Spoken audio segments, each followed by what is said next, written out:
সোহেল তাজের বিয়ে নিয়ে সামাজিক যোগাযোগ মাধ্যমে বেশ চর্চা চলছে।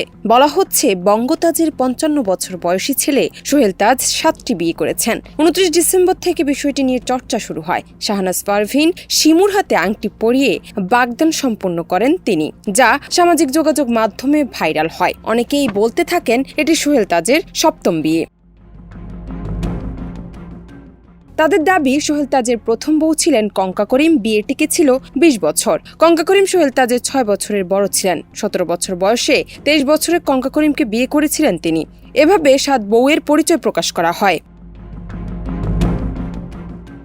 এই নিয়ে ২ জানুয়ারি রাতে সোহেল তাজ নিজের ভেরিফাইড ফেসবুক পেজে লিখেছেন, আপনারা অনেকেই প্রশ্ন করেছেন আমার ব্যক্তিগত জীবন সম্পর্কে। আমি কিছুই বলবো না, কারণ এটা আমার একান্ত ব্যক্তিগত বিষয়। ২টি কমেন্ট শেয়ার করলাম, তা থেকে আপনারাই বুঝে নিন কোনটা সঠিক আর কোনটা মিথ্যে।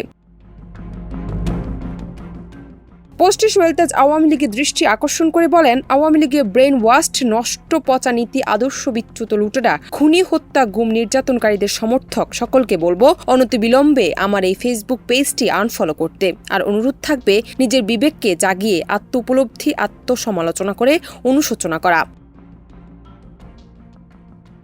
জান্নাত নিপু, দেশ রূপান্তর।